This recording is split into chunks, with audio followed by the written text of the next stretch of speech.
আসসালামু আলাইকুম রহমতুল্লাহি ওয়া বারাকাতুহু নাহমাদুহু ওয়া নুসাল্লি আলা রাসূলিল কারীম আম্মা বাদ আউযু বিল্লাহি মিনাশ শাইতানির রাজিম বিসমিল্লাহির রহমানির রহিম। বেলকুনা দারুস সুন্নিয়া লতিফিয়া মাদ্রাসা কর্তৃক আয়োজিত আজকের এই সংবর্ধনা অনুষ্ঠানে উপস্থিত সম্মানিত সভাপতি, উপস্থিত অত্র এলাকার প্রবাস থেকে আগত রেমিটেন্স যোদ্ধা প্রবাসী ভাইয়েরা এবং উপস্থিত অত্র মাদ্রাসার শিক্ষক মণ্ডলী এবং কোমলমতি ছাত্রছাত্রী সবাইকে জানাচ্ছি আন্তরিক অভিনন্দন ও শুভেচ্ছা। আজকে এই মনোমুগ্ধকর পরিবেশে আমাকে এখানে আমন্ত্রণ করার জন্য আমি মাদ্রাসার গভর্নিং বডি সহ মাদ্রাসার সকল শিক্ষকবৃন্দ সবাইকে জানাচ্ছি আন্তরিক অভিনন্দন ও ধন্যবাদ। আপনারা অত্যন্ত সুন্দর একটি আয়োজন করেছেন এই মাদ্রাসায়। আপনারা আপনাদের এলাকার প্রবাসীদেরকে সংবর্ধিত করেছেন, আপনাদের এলাকার প্রবাসীদেরকে সম্মান দিচ্ছেন।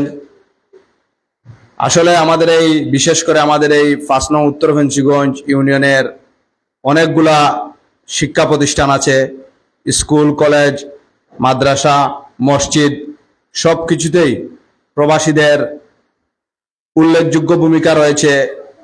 যেই প্রতিষ্ঠানই প্রথম শুরু হয় আমাদের এলাকার প্রবাসীরাই সর্বপ্রথম এই প্রতিষ্ঠানে এগিয়ে আসেন, বিভিন্নভাবে জায়গা দিয়ে, আর্থিক সহযোগিতা করে, শ্রম দিয়ে এবং বিভিন্ন সময় প্রবাসে থাকা অবস্থায় অন্য প্রবাসীদের কাছ থেকে টাকা উত্তোলন করেও অনেক শিক্ষা প্রতিষ্ঠান, মসজিদ, মাদ্রাসায় অনুদান দেন। আপনারা হচ্ছেন আমাদের শ্রেষ্ঠ সন্তান, আমাদের গর্ব করার জায়গা। প্রবাসীদের আমরা সব সময় সম্মান দিব। আপনারা যদি না থাকতেন আমরা হয়তো চিকিৎসা ক্ষেত্রে অনেক পিছিয়ে থাকতাম, শিক্ষা ক্ষেত্রে অনেক পিছিয়ে থাকতাম। আমরা এখনো আমার ঘরের অথবা আপনার আমার সবার ঘরের কেউ যদি একটি কলম কিনতে হয় আপনার বিদেশিদের টাকায় কিনে।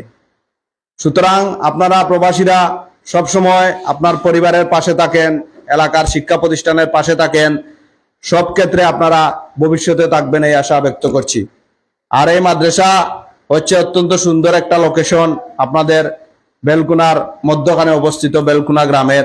আমি সকল প্রবাসীদের, আপনারা শুধু না, আজকে যেখানে যারা এখানে উপস্থিত হয়েছেন তারা সহ যারা বিদেশে এই এলাকার এবং এই ইউনিয়নের আশপাশে গ্রামের যারা আজকের এই আমার ভিডিওটা দেখছেন, আপনারা লাইভ দেখছেন, আশা করছি আজকের এই মাদ্রাসায় আপনারা সবাই সহযোগিতা করবেন। এই মাদ্রাসা যাতে একটি দিনী প্রতিষ্ঠান হিসেবে অনেক দূর এগিয়ে যায়, সেই হিসেবে আপনারা এই মাদ্রাসায় সহযোগিতা করবেন। এই এলাকার সন্তান হিসেবে আপনারা এই মাদ্রাসা দিনী প্রতিষ্ঠান হিসেবে এগিয়ে যাওয়ার জন্য আপনারা সর্বাত্মক সহযোগিতা করবেন। আর এই মাদ্রাসায় সহযোগিতা করে যারা বিগত দিনে দুনিয়া ছেড়ে চলে গেছেন আমি তাদের রুহের মাগফিরাত কামনা করছি, এবং যারা সহযোগিতা করছেন তাদেরও আমি আন্তরিকভাবে ধন্যবাদ জানাচ্ছি এবং মন ভরে তাদের জন্য দোয়া করছি। এভাবে যেন যারা সহযোগিতা করেছেন আরো ভবিষ্যতে সহযোগিতা করেন। আর প্রবাসী ভাইয়েরা, গতদিন আমি একটা প্রবাসী সংবর্ধনা আমার ব্যক্তিগত পক্ষ থেকে আয়োজন করেছিলাম। এখানে অনেকে উপস্থিত হয়েছেন, আবার অনেকে উপস্থিত হতে পারেননি ব্যক্তিগত সমস্যার কারণে, আবার অনেকেও বাদ পড়েছেন, কারণ আমরা তো শর্ট টাইমের মধ্যে অনুষ্ঠানটি আয়োজন করেছিলাম। ভবিষ্যতে ইনশাআল্লাহ আমি চেষ্টা করব প্রত্যেক ঈদে, প্রত্যেক রমজানের ঈদে, ঈদুল ফিতরে পরে অনেক প্রবাসীরা দেশে আসেন ঈদুল ফিতরে, আমি চেষ্টা করব প্রত্যেক ঈদুল ফিতরে একটি সংবর্ধনা অনুষ্ঠানের আয়োজন করার, যাতে সকল প্রবাসীরা আমাদেরকে মনে রাখেন এবং আমরা তাদেরকে মনে রাখি। আপনারা প্রবাসীরা অত্যন্ত উল্লেখযোগ্য সময় আপনারা দেশে আসছেন, হয়তো কেউ 15 দিনের জন্য, কেউ 20 দিনের জন্য, কেউ 2 মাসের জন্য, 1 মাসের জন্য। এই সময় থেকে আপনাদের অত্যন্ত মূল্যবান সময় এই মাদ্রাসায় দেওয়ার জন্য আপনাদেরকে আন্তরিক অভিনন্দন জানাচ্ছি। আপনারা ভালো থাকবেন, আপনাদের পরিবারকে নিয়ে ভালো থাকবেন। আর এখানে কোমলমতি সবাই উপস্থিত আছেন। মাদ্রাসা হচ্ছে দ্বীনি প্রতিষ্ঠান, যেখান থেকে আমরা জানাজার নামাজ শিখতে হলে আমরা প্রথমে মক্তবে যেতাম ছোট থাকতে, এখনো অনেকেই যান মক্তবে, মসজিদে পড়ার জন্য। আমরা জানাজার নামাজ এবং নামাজ শিক্ষা আমরা মক্তব থেকে নিতাম। আমি সকল গার্জিয়ানকে অনুরোধ করব, আপনার ছেলে মেয়েকে মাদ্রাসায় দিবেন। মাদ্রাসায় দিলে অন্তত পক্ষে আপনার ছেলে আপনার জানাজার নামাজটা পড়াইতে পারবে। সুতরাং আপনার ছেলেকে মাদ্রাসায় পড়াবেন, দিনী শিক্ষা দিবেন, এই অনুরোধ আমি সকল গার্জিয়ানদের উদ্দেশ্যে করছি। আর সবাই ভালো থাকবেন। আর প্রবাসীরা যারা উপস্থিত আছেন এখানে, নিশ্চয়ই ওনারা এই মাদ্রাসার প্রতি খেয়াল নজর রাখবেন সব সময়।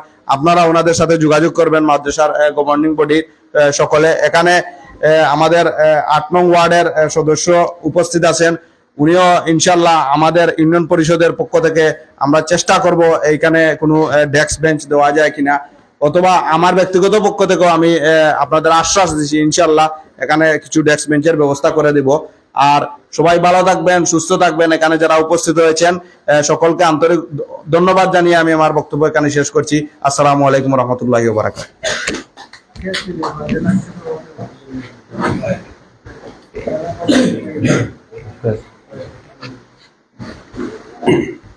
প্রিয় উপস্থিতি, এ পর্যায়ে সংবর্ধনা প্রদান হবে।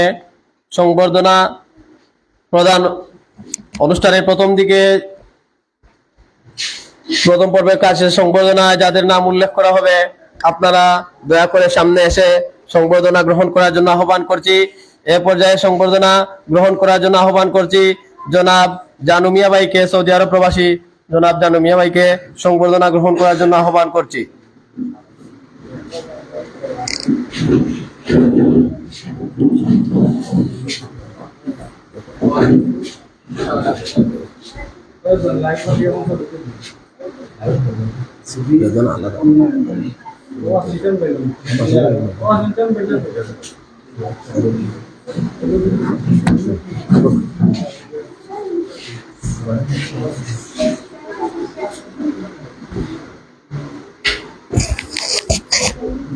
সংবর্ধনা স্মারক গ্রহণ করার জন্য অনুরোধ করছি মোহাম্মদ জালালউদ্দিন বাসন ভাইকে, পর্তুগাল প্রবাসী মোহাম্মদ জালালউদ্দিন বাসন ভাইকে সংবর্ধনা স্মারক গ্রহণ করার জন্য অনুরোধ করছি।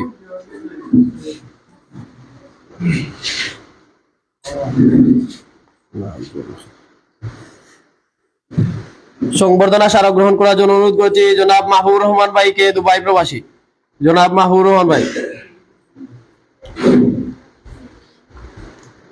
সংবর্ধনা স্মারক গ্রহণ করার জন্য অনুরোধ করছি জনাব সালেহ আহমদ ভাই, সৌদি আরব প্রবাসী। সংবর্ধনা স্মারক গ্রহণ করার জন্য অনুরোধ করছি জনাব শিবির আহমদ ভাই, কাতার প্রবাসী।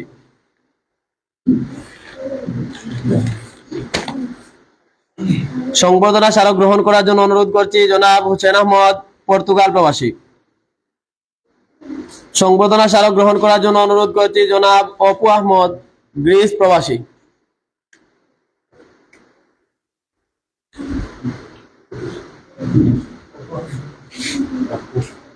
সংবর্ধনা স্মারক গ্রহণ করার জন্য আহ্বান করছি আবুল কাশেম, সৌদি আরব প্রবাসী।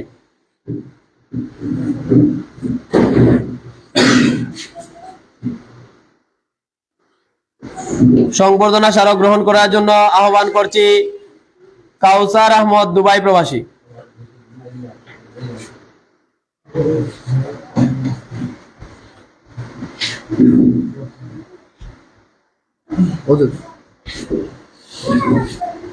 নাম দিতে না এরা কইতে নাম সংবর্ধনা স্মারক গ্রহণ করার জন্য আহ্বান করছি মোহাম্মদ ইউনুস মিয়া, সৌদি আরব প্রবাসী। দুঃখিত উনি আসেন নাই। সংবর্ধনা স্মারক গ্রহণ করার জন্য অনুরোধ করছি 5 নং উত্তর পঞ্চগঞ্জ ইউনিয়ন পরিষদের সম্মানিত চেয়ারম্যান জনাব আফজাল হোসেন ভাইকে।